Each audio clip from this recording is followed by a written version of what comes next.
Welcome and thank you for joining us in the More Days, More Ways to Vote event today here in Santa Cruz County. My name is Alicia Jordan and I am Deputy Secretary of State under the leadership of Dr. Shirley N. Weber, Secretary of State of California. Today you'll be hearing from our Secretary of State as she talks about all the different ways you'll be able to vote under the Voters' Choice Act, as well as some of the very important functions of the Secretary of State's office. But first, I'd like to introduce her and give you a little bit of her background. Dr. Shirley M. Weber was made Secretary of State in December 22nd of 2020. And she was sworn in on January 29th of 2021. Secretary Weber has served previously in the Assembly, representing California's 79th District in San Diego, California, which includes part of San Diego and the surrounding regions. Dr. Weber is the first African-American Secretary of State in California's 170-year history. She was born as the sharecroppers, in Hope, Arkansas, during the segregationist Jim Crow era, and her father did not have the opportunity to actually vote. So you can see why her being Secretary of State is so significant in our state at this time. Dr. Weber is a champion of underrepresented Californians. She has served on budget committees, and as our Secretary of State, she has led the Voters' Choice Act expansion over the past 12 months. Santa Cruz is actually one of the 28 counties in the state of California who will actually be doing Voters' Choice Act this election. So without further ado, I'd like to welcome our Secretary of State, Dr. Shirley N. Weber. Thank you, LaKenya. I appreciate the introduction, and it's always Secretary? Great. Can you hear me now? Hello? Okay, we have you now. Okay, great. Good morning, and as I was saying, it's always great to be with our staff, my staff that's worked so hard on the issue of elections and VCA. I'm honored to be with you today. If it's just virtual, there's so many things that I have to be in today, and so I'm grateful now for the virtual world that we live in with regards to the ability to be in a whole lot of places at the same time. But I want to thank you for taking on the challenge of being a VCA county. Our report illustrates that the VCA counties actually register more individuals, have a greater turnout, greater participate in the electoral process. And as most of you know, that's extremely important to me as a citizen, but also as a daughter of a sharecropper, to be able to make sure that every Californian has an opportunity. And your theme of more days, more ways is truly a welcoming kind of philosophy that keeps everyone focused on the fact that our job is really to make it convenient for people to vote, to make sure that our voting process is secure and accessible, and that those in the state who are citizens who want to vote get an opportunity to vote and not be hindered and hampered by sometimes just the challenges of life. So I'm really grateful to be with you. The Secretary of State's office has, as one of its many activities, is elections. I'm the Chief Election Officer for the state of California and work with our 58 counties to make sure that elections occur in the manner in which they should, so that all are empowered to participate. But in addition to this, that the Secretary of State's office has over 600 employees, and in that space that we have issues such as the archives, all of California's history, and is under the purview of the Secretary of State and the control of that, to make sure that it's preserved and it's available to all Californians. We also have access we're in charge of all business filings. So when you see our business division program, it is really our largest program, larger than elections, because of the fact that we have to record all businesses file with us, all nonprofits file with us. And so many of you who have businesses or who are active in nonprofits know that you file with the Secretary of State every year. So we have records of all of those and support for our businesses as well as our nonprofits. As I mentioned, we're in charge of elections at 58 counties. That not only deals with small elections, but large elections, recall, statewide elections, all of those kinds of things. And I think many of you have seen a tremendous number of elections this year, where before we would have 2 a year, now we have lots and lots of elections because of California's desire to be engaged and have many people who are also moving about. And as a result, we have to fill their positions. We have an executive division. Obviously, those that are part of the executive division, Ms. LaKenya Jordan is a part of the elections division, executive division rather, where there are many of the decisions are made and the personnel issues are handled. We also have an information technology division that's a large division that makes sure that we're protected in terms of cybersecurity, making sure that when folks file online, our technology is working and is functional. And so our technology division is in interface with all of the sections of the Secretary of State's office to make sure that we have the latest technology, but also the safest technology. We have a management services division that really brings in a number of services that we provide at the Secretary of State's office, but for the state itself. And so we have a management division that handles our building, that handles the resources, those kinds of things. And of course, the political reform division is placed in the Secretary of State's office.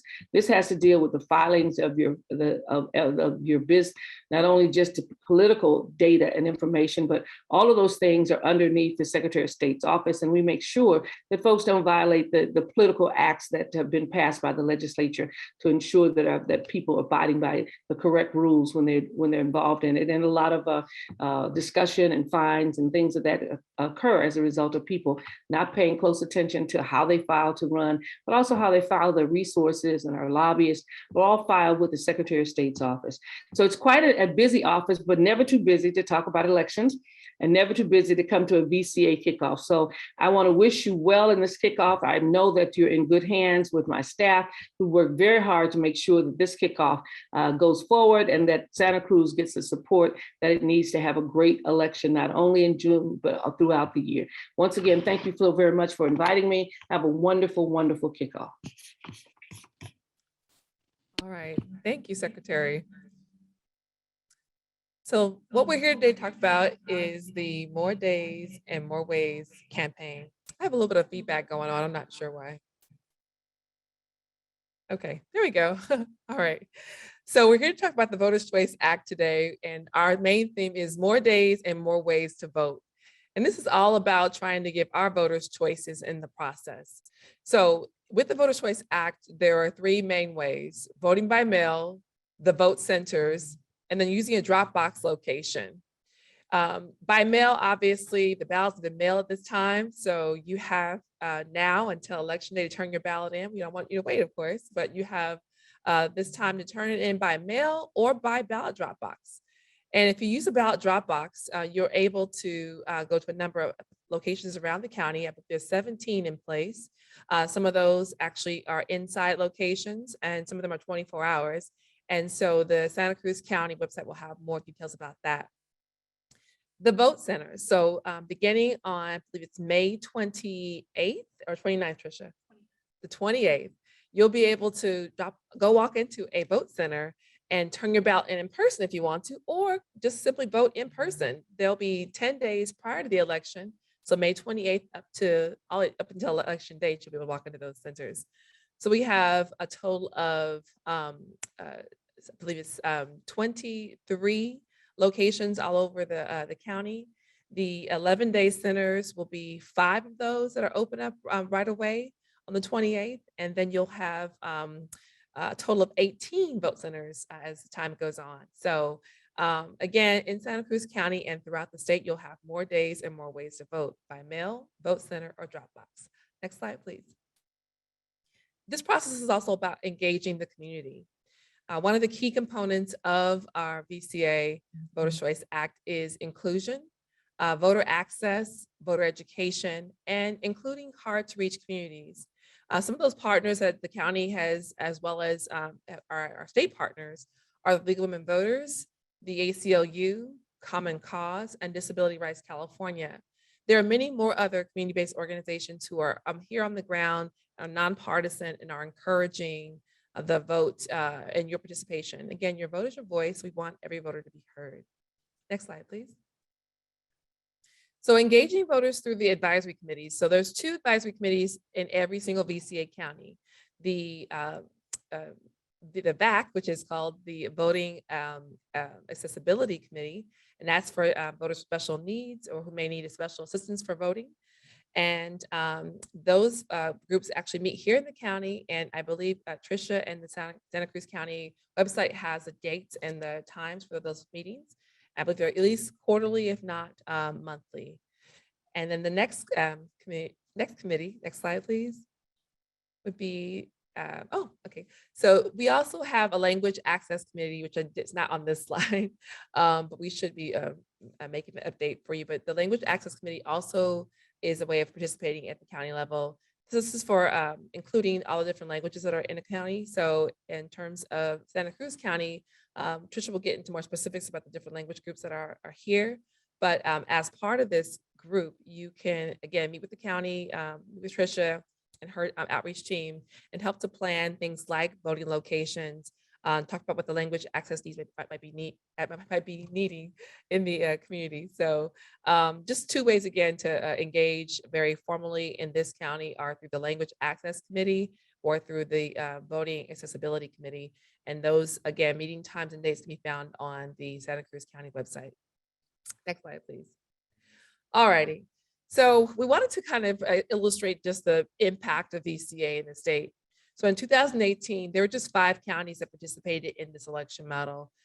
They were very early adopters. They include Nevada, and Sacramento, San Mateo, just to name a few, who really were our ground-breaking counties. Then by 2020, next slide, please. In the very next election, you can see it grew by 10 more counties. So in 2020, we had 15 counties, and those counties have now done at least 3, if not 5 elections. This will be the 5th election, I think, for many counties, because they did the 2020 primary, the 2020 general, the recall election, and there's some special elections in between time that were all conducted under the Voters' Choice Act, again, which gives voters more chances to vote by having them either do by mail, by the vote center, or by ballot drop box. And so in 2020, there were a total of, I'm not sure what happened. In 2020, there was a total of 15 counties, but in 2022, you will now see 28 counties statewide. So Santa Cruz is a part of this next iteration of counties joining the Voters' Choice Act model. And as you can see, California is really expanding this voting model, and we're seeing actually more increased voter turnout under VCA counties.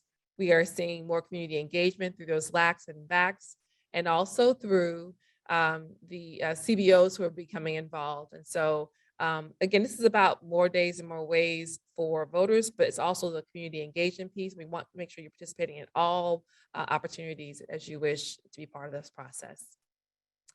All right, next slide. So we want to actually give you a couple resources. If you put your phone closely up to the screen, you'll be able to see there's a QR code there. It'll take you right to our website to check on your voter status. So it's very important in order to get a ballot mailed to you on time, you've got to be registered to vote. So one of the key components of this whole thing is voter registration. And so we're going to ask that if you are not aware of your voter status, please go ahead and check that by going to the website to myvoterstatus.sos.ca.gov or using this QR code right here just to take you there right away. And you can also get more information on the CA early voting website that will be going live. So our office also offers you voting locations that are actually distributed throughout the county. The Santa Cruz County website will also have that information. So at every turn, you should be given the tools you need to succeed in this election, however which way you choose to participate. And with that being said, I want to take the time to acknowledge and thank the VCA team at the SOS office, Alicia, Albornoz, our Assistant Deputy Secretary, who's also in the room. If you can't see her, she's here. And then to acknowledge Janelle Jackson, our Deputy of Outreach, who's responsible for coordinating this event today. And then also you can email us directly if you have any questions at voterschoice@sos.ca.gov. But right now, what I'm going to do is introduce a very important person to Santa Cruz County, our own Tricia Weber, who has been with the Registrar's Office for over 18 years and has administered numerous elections. So you are in trusted hands. And with that being said, Tricia, would you like to come up and say a few words? Thank you.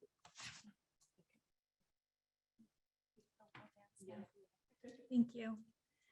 Hi, everyone, and thank you very much for joining us this morning. I'm going to talk a little bit how the vote center model will look in Santa Cruz County, and hopefully answer some of your questions by describing how it would look. So what exactly is the vote center model? All California or all active registered voters in Santa Cruz County, and actually in California because the law changed effective this year, will receive a ballot by mail. It also offers the ability to vote in person. And I should have worn my glasses because I have no idea what it says on this list, so I'm just making it up. So, you know, I see all these little scribbly things. Yes. Here's your slide. Oh, look, I have slides in front of me. There you go. Thank you. Okay, this is much better because I can see this. So as I mentioned, all active registered voters will be mailed a ballot. They go out 29 days prior to the election. So that was Monday. I actually had them delivered to the post office on Sunday. So some of you got your ballots on Monday, and some of you have been probably getting them, I don't know, you know, according to my informed delivery, I'm getting mine today. So the post office says it'll take up to it could take up to 7 days for you to get it. My recommendation as people are calling me is if you don't have it by Friday, let us know and we can send out a replacement. The vote center model also offers in-person voting locations, or known as vote centers, for in-person voting.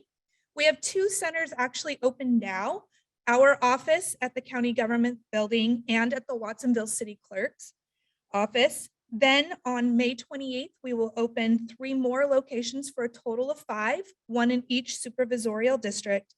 And then on the 4th of June, we will open an additional 13 more. So on weekdays, they're open normal week or business hours, 8 to 5, weekends open 9 to 5, and then on election day, 7 a.m. to 8 p.m. The beauty with this is you can go to any one of these centers and obtain your correct ballot. So if I happen to be down in Watsonville visiting Target, I can swing into one of theirs and get the ballot for my ballot, which is I live over on the west side of Santa Cruz. No need to vote provisionally. I will get the exact ballot that I need and I'll be able to cast it and stick it into the ballot box. At these centers, in addition to voting in person, you can obtain a replacement ballot. You can vote on the accessible tablet or the ballot marking device. There will be Spanish facsimile ballots that people can use either as a paper up against the official ballot or on our accessible tablet. You can register to vote. You can do an update to your registration and much more. I like to think of these vote centers as an elections office.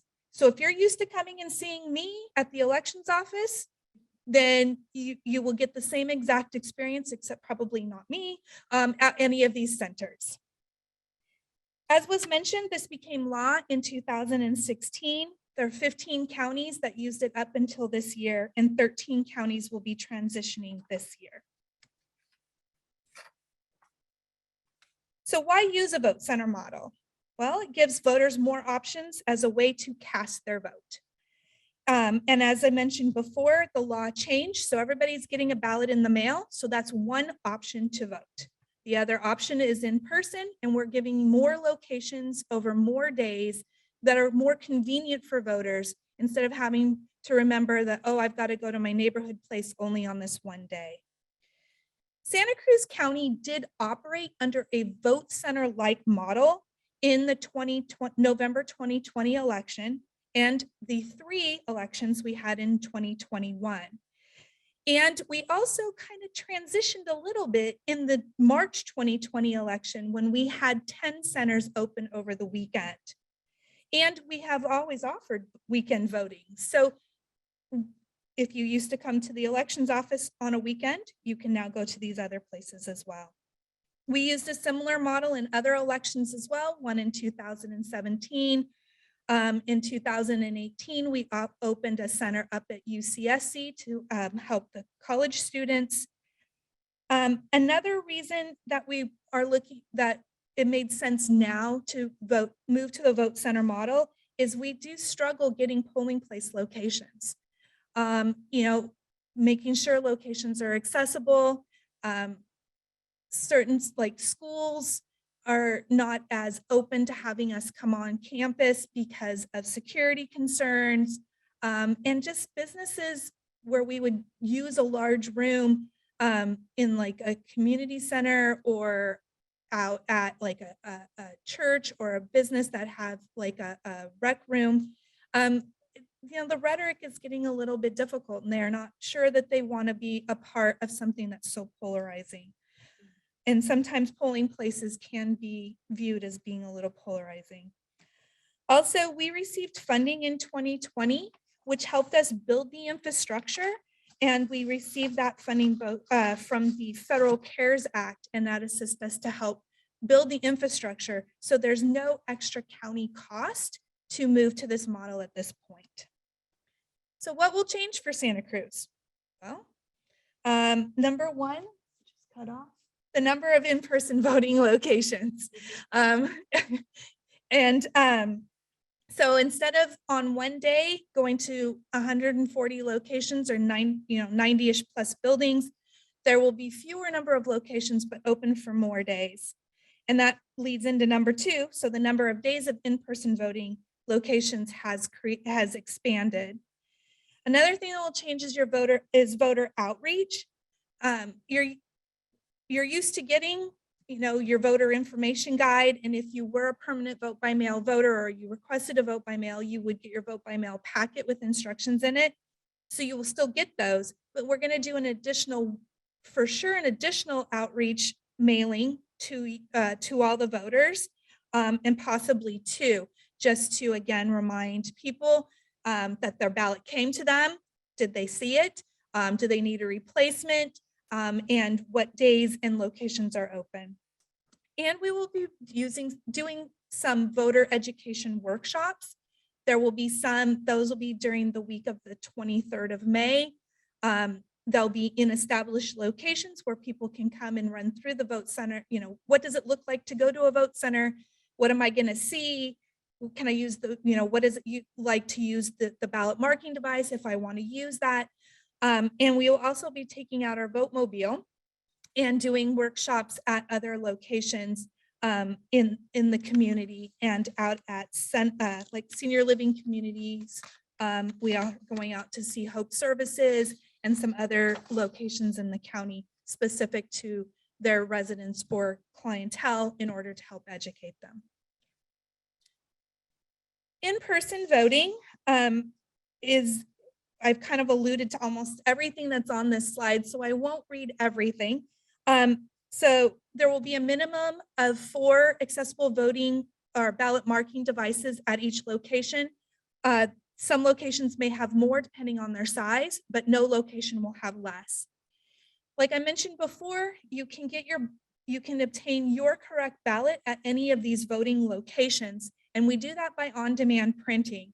So there's a printer there that will print the official ballot with the correct watermark and on the correct paper specific for you.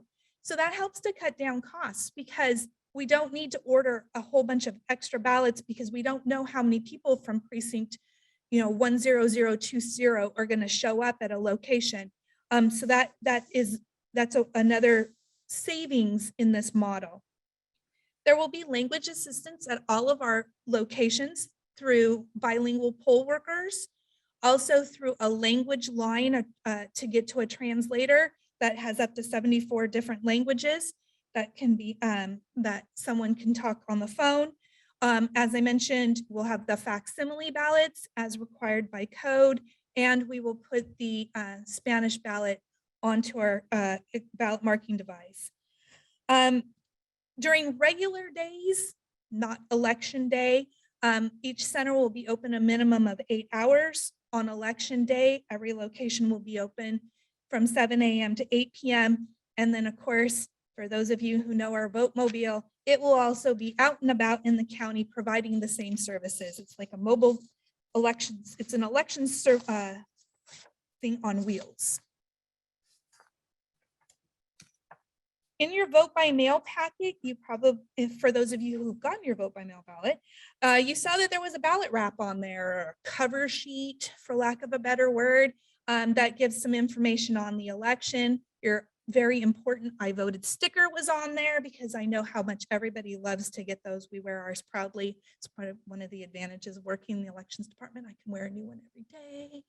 And also on the back, it gave instructions on how to mark your ballot and deliver it, and also gave you the 3 closest locations that you could deliver it in person, whether it was in a drop box or at a voting location. Every voter in the county is eligible to receive a remote access vote by mail ballot if they need to be able to access the ballot, maybe using a screen reader or having, maybe you're not able to be in Santa Cruz County because you're still displaced, or you're visiting and you still want to vote. We send you request a remote access vote by mail from us. We send you a link. You go on to an encrypted site and pull down your specific ballot. You do, however, have to print the ballot out after you mark it, and it goes in, and there's return instructions on how to put it in the envelope, what information needs to be put on the envelope. You have to sign that and then mail it back to us. And it's treated just like every other vote by mail and goes through the vote by mail process with signature verification and all the different processing checks. We've talked about the fact that we have drop boxes. These are something that we've actually had in exterior boxes since 2016. And we tend to add about 2 new boxes each election. So there are 17 exterior boxes across the county. Our 2 newest ones are at the new Capitola Library. Beautiful building. If you haven't been there yet, please go visit it. And we put one up at the summit. So I'm very excited to see how much that one, how that's embraced, because they've been asking me for a long time, when can we put one up there? And we were finally able to find a place to do it. We also have staff drop boxes at all of our city clerks, at the Watsonville Library. We will be putting some in the senior living communities, such as Oak Tree, Brookdale is what it's called now, sorry, old time, Dominican Oaks, Aegis. However, I'm not sure that I will be able to advertise those because currently those locations are closed to the public. But if they do change their rules, then we will post on the website that those are open for the public to use. And then, we follow the same protocol for ballot security that we always have. There is a detailed process on doing signature verification when the ballots come back.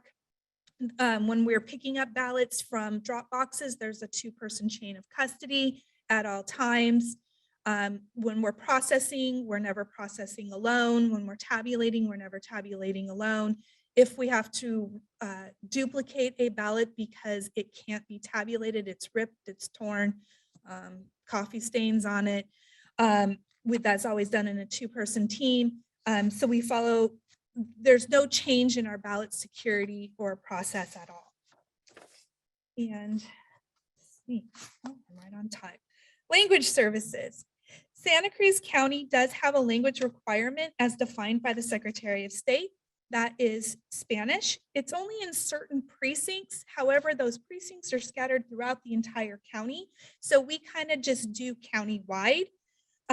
So we're required to have information guide in our information, county voter information guide, information in Spanish. Candidate statements can optionally be in Spanish. We have those facsimile ballots. If you have requested your ballot information to be in Spanish, we're automatically mailing you a facsimile ballot that you can use at home next to your official ballot. Those facsimiles will be also at all voting locations. As I mentioned, there's language assistance at the centers. The accessible tablet ballot has it in Spanish, also Spanish audio. We have bilingual staff at the voting centers. We have bilingual staff at our office, and phone numbers that are posted on our website and in our voter guide that you can contact. For voter outreach, we currently do a whole lot. I'm looking out there at people who are here and I'm like, oh, I remember seeing you at this, or I saw you at this. We go to high schools, and many people help us with, we have a great team of community volunteers too. We go to high schools during voter education weeks. We do those direct mailings, those facsimile ballot mailings, your county voter guide. We go to many farmers markets, fairs, festivals. We work closely with our senior living communities, with our hospitals, our skilled nursing facilities. We attend meetings. We have a very active social media. Thank goodness I have teenagers on staff who can do that, or a teenager at home, because it's well beyond my ability. As was mentioned by LaKenya, we do have a VAC and a LAC. And on our website, we have our application, because we would always love to have more members join us on our VAC and our LAC. And we also provide in-person assistance for any voter who calls us that says they need us to deliver something to them or pick up a ballot from them. We work with Liftline to help provide rides to voting locations. We're going to add in those workshops, that third mailing, more members for our VAC and LAC. We would love to have more. And then this seems weird that it's a tracking system for concerns, because it sounds like we don't track our concerns. We do, but we use a system that's one of the things that we had to change was how we do our voter hotline on election day. We used to sit in a nice little room all together. Well, and currently that's not an option for us to do. So we have people kind of sitting at different locations still, and we're trying to come up with a way to get access to a common place to track those concerns. We've tried Teams, doing the chat, that was too hard to follow. We tried some other things, so we're working on a system that can be mobile, in the fact that it can sit at these different locations where we have the people who are doing the hotline, now that we can no longer be in the same room. And question mark, we don't know. That's where the community comes in to help us. Is that it? All right. Cool. All right, thank you, Tricia. All right. Well, that was a great presentation. And if you didn't know now you know all the different things that are happening here in Santa Cruz County. So once again, I know you guys are still in the process of completing your Voters' Choice Act transition, but we know that you're on track. There is your EAP, which is the Election Administration Plan. It's actually up on the website and open for public comment right now. So if anyone has any questions about kind of what the plan is for Santa Cruz County, you can visit the website, and during the public comment period, you're actually able to make suggestions and recommendations for the Santa Cruz County team to consider for future elections. And so as part of our process, we actually also want to make sure that voters do feel secure about our process and are transparent. We're transparent about our overall process. Looking for Jana and for Susan Lapsley on the line. Are they on the line? Okay, so Janet's on the line. So we've actually invited our Chief of Elections to speak today about kind of ballot and election security and kind of what happens with your ballot after you've turned it in. So Jana, if we could have you come online. Is she there? Okay, Jana. Okay, and Susan. Okay, so Jana Lean is the Chief of the Elections Division in our Sacramento office. And we also have Susan Lapsley, who is the Chief of Election Security. We wanted to make sure, again, that folks in this community felt confident in our process, and so we've asked them to come on and speak for a few minutes about those topics. So I'll turn it over to Jana and to Susan. Please go ahead. So thank you for having us today. She's on mute. Go ahead, Jana. I think I unmuted. Can everyone hear me? I can hear you, yes. Okay, great. Hi, I'm Jana Lean. I'm Chief of the Elections Division for the Secretary of State's office. And you have the best representatives there that can answer all of your questions. But Tricia Weber is pretty darn amazing, and you're lucky to have her. So she is one of the committed election officials of the state of California who absolutely take elections seriously and have the utmost authority on how elections are run in California. We're here to help assist. But as folks probably know, every vote by mail ballot is reviewed for signature verification to determine whether or not the person actually did sign the vote by mail ballot. There's several checks and balances put in place that are done at the beginning of the process and all the way through. If folks have any questions on where their ballot is, they can absolutely sign up for Where's My Ballot for our ballot track system. So once a ballot is mailed to you, you'll get a notice if you sign up. And then when it's returned to the county elections officials, you'll get a notice. And then also when that vote by mail ballot has been processed. So in California, all vote by mail ballots signatures verification is done on every vote by mail ballot. Like they're saying, there's many different ways of a way to send in your vote by mail ballot. You can, of course, go to a polling location or a vote center, as they've been talking about. Also through the U.S. mail, you just want to make sure you get that postmarked by election day and that it gets into the county elections office within 7 days. There's also an ability to put it in a drop box. I know folks do not like necessarily to put things through the mail. In those drop boxes, there's regulations related to the security of those drop boxes. As Tricia was letting you know, there is a chain of custody that happens through when those drop by mail ballots are picked up from those drop boxes. And there's instructions on if you have any question on any part of the process, we always are open to making sure that we have a free, fair, and transparent election system. So any questions, you can contact our office, of course, at the Secretary of State's website at sos.ca.gov. And also you can get a hold of Tricia Weber and she can answer your questions. So I'll turn it over to Susan if she has anything she wants to add.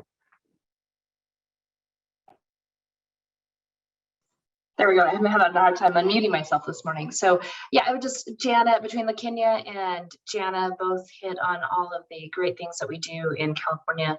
As I'm Deputy Secretary of State here in the Secretary of State's office, and under my, as part of my responsibilities are voting systems and voting technology and the statewide voter registration database. And Jana and LaKenya have both hit on a lot of the all the processes and procedures that we have, but I'd just like to add that for voting technology in California, we have the strictest standards in the country.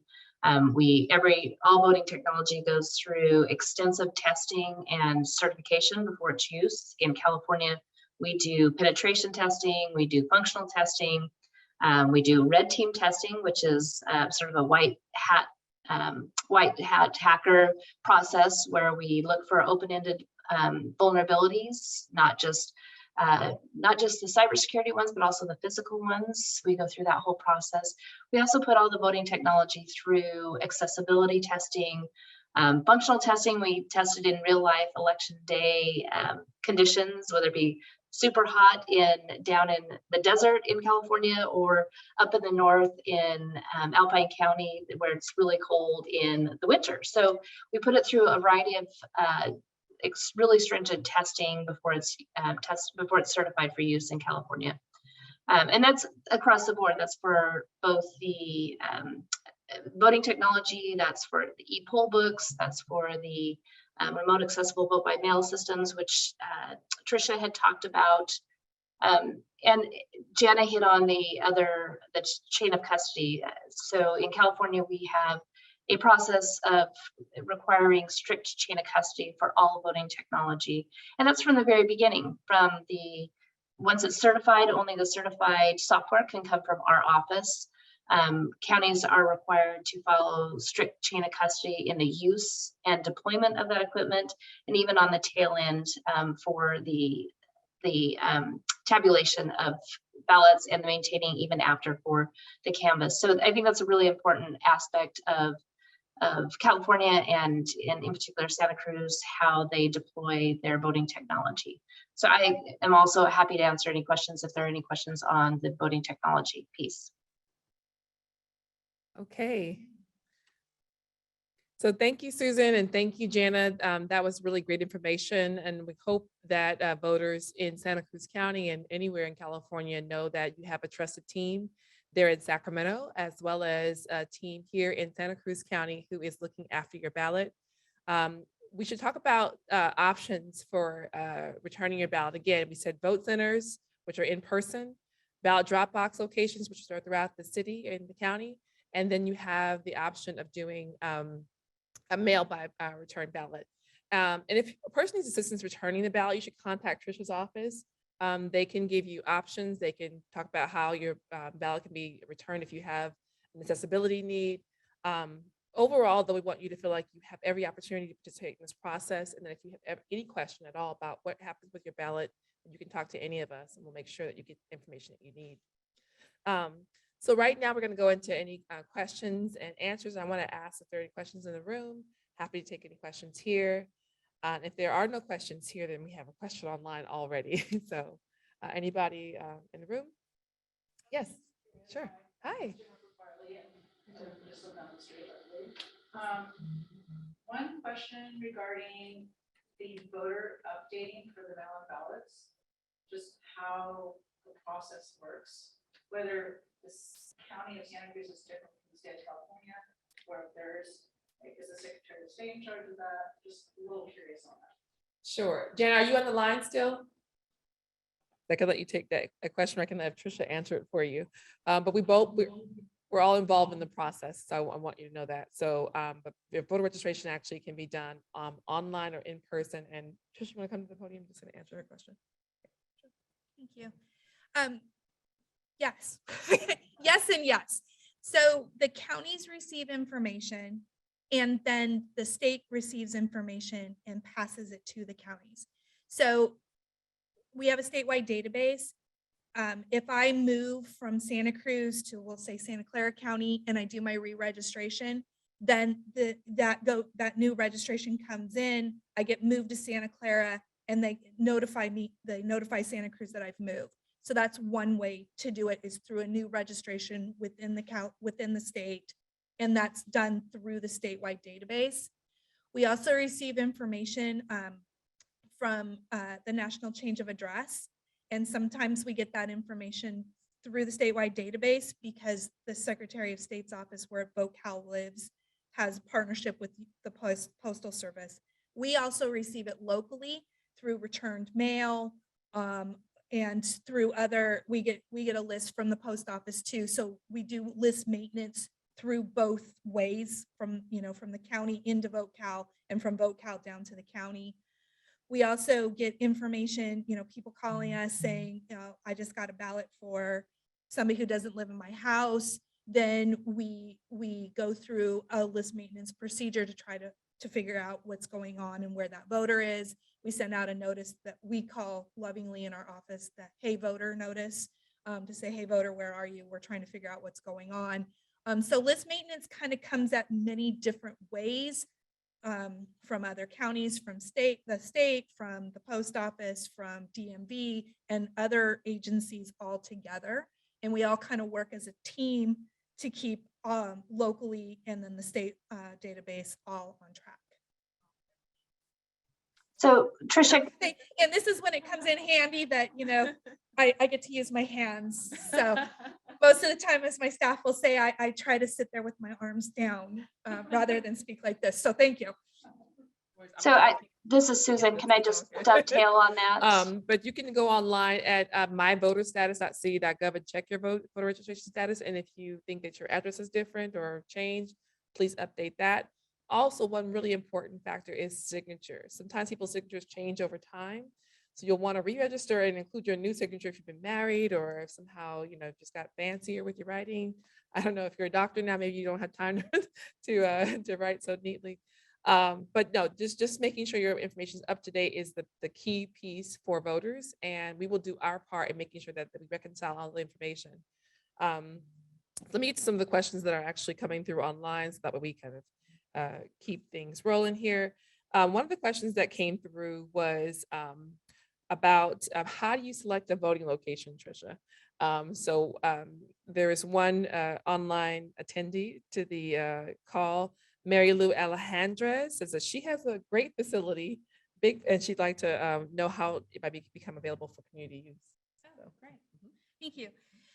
We do a couple of different, we don't do a couple of different things. We kind of go through this big long checklist. First, we do lots of neighborhood drive-bys.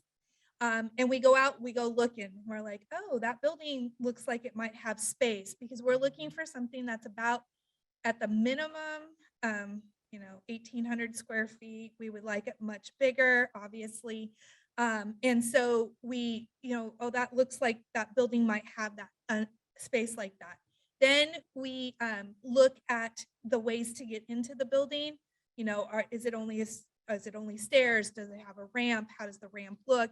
And this is all in the drive-by way.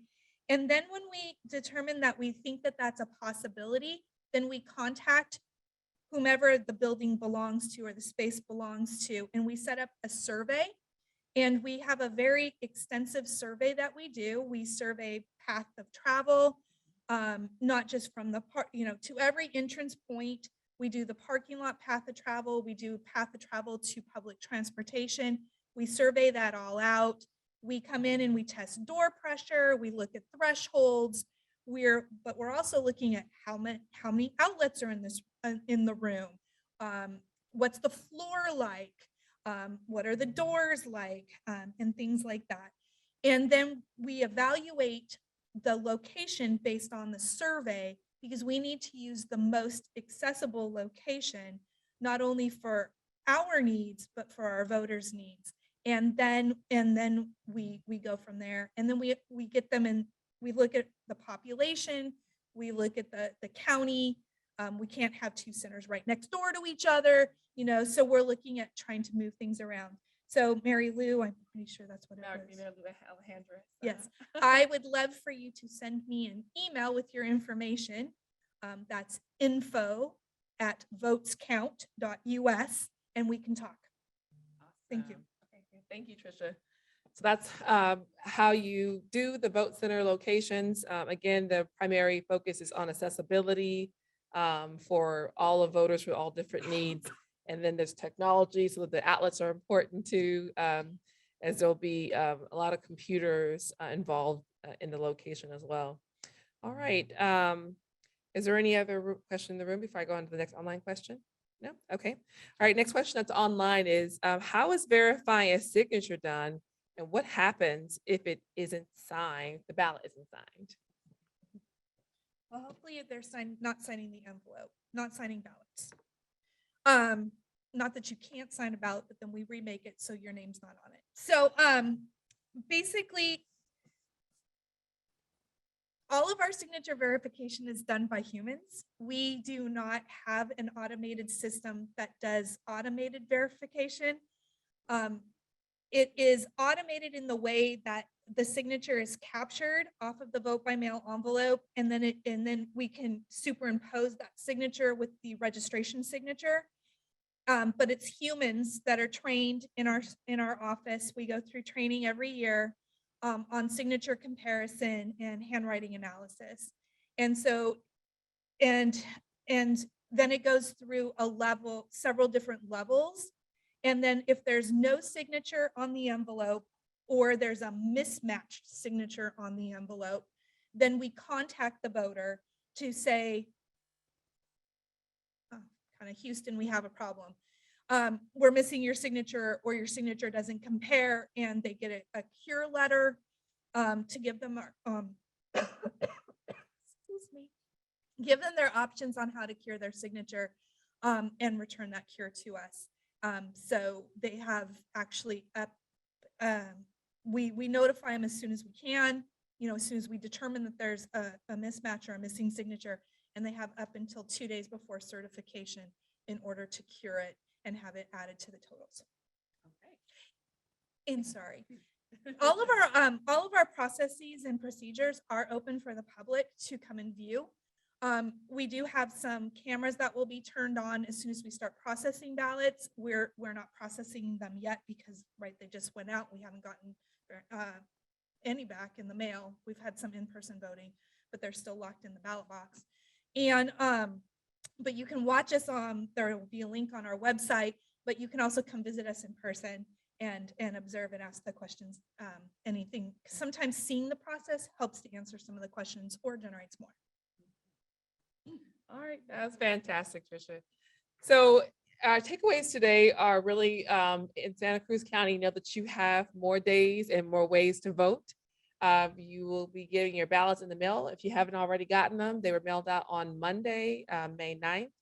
And the other important thing is just know how many different ways you have to return those ballots, either in person at the county elections office, which you can do, I think now too, right? That's right. And then you can also wait if you want to vote in person at the May 28th. There'll be vote centers open around the city, the 11-day centers. There's actually only 4 required for Santa Cruz County, but I believe we're standing in the 5th location that Trisha's made available here. And so the most important thing is just know that you have the options. Then there'll be like, I believe, 13 more centers opening up for 4 days. So you have 4 mandatory 11-day locations, with the 5th one being here we are today in the Sheriff's Center. And then you'll have 13 more 4-day centers opening up all around the city, which I think the map will be actually on the Santa Cruz County website. And so you'll be able to go online and look at that map of all the different locations. And you'll have, again, 4 days of in-person voting there. But right now today, you can vote by mail or ballot drop box. And those actually are open as well, the ballot drop boxes. For the viewers online, please go ahead and add your question to the chat if you have any more questions. We actually have another question that was added in just a few minutes ago. Actually, we get that question already answered about the facilities. So I don't think we have any more questions actually at this point in time. So what's your website again? Trisha? It's votescount.us, plural votes, singular count. Okay. All right. Everyone got that? Votescount.us for calling online here in Santa Cruz County to find out how to vote and where to vote. Alrighty. Well, I think that concludes our presentation for today. If there aren't any more questions. Oh, we actually do have one more question online. It looks like someone's telling me. So what's that question?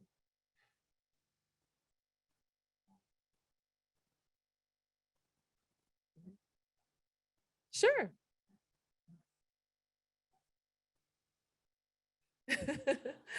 So there's a question online, whether getting that question together. I also wanted to remind people of the SOS website to go online and check your voter status, my voter status at sos.ca.gov, where you can go online and make sure that you are registered to vote, which is the first step. And the second step is actually voting. Third step is then turn in the ballot. So all those different ways. What's the question, Trisha? So it's a comment more so than a question. Okay. And it has to do with how the information on the measures are listed in the county voter information guide. Oh. What we do with the count when the county voter, when somebody is signing an argument for or against an argument against a measure, or they're signing a rebuttal, they can either sign as an individual or they can sign as a representative of an organization. And we use an asterisk in order to indicate, because that's what the signature page says, that's designed by code, to say that if they're representing an organization. And what we put in the voter information guide is if there's an asterisk, it's on behalf of an organization. If there's no asterisk, they're signing as an individual. However, titles are there or places where they work. And so the asterisk, the comment is that the asterisk is not large enough or prevalent enough to show the difference. And so we will work on that and see if there's a way that we can delineate it better in future voter guides, but still working within the bounds of what we're required to do by code. So thank you for the comment. Awesome. And then again, I wanted to thank Susan Lapsley and Jana Lean, who are on the line still. Susan sent me a note to remind you that you can track your ballot as soon as you turn it in. Please sign up for where's my ballot.sos.ca.gov, and you can track your ballot from beginning to end. So once you've signed it and sent it off, so that's step 4, I guess. After you registered to vote, you voted, and you turned in your ballot, you can then go online and track it through where'smyballot.sos.ca.gov. Okay, I think that does it then. So yes, all right. Well, again, I'm looking at Jordan, Deputy Secretary of State for Voters Choice Act.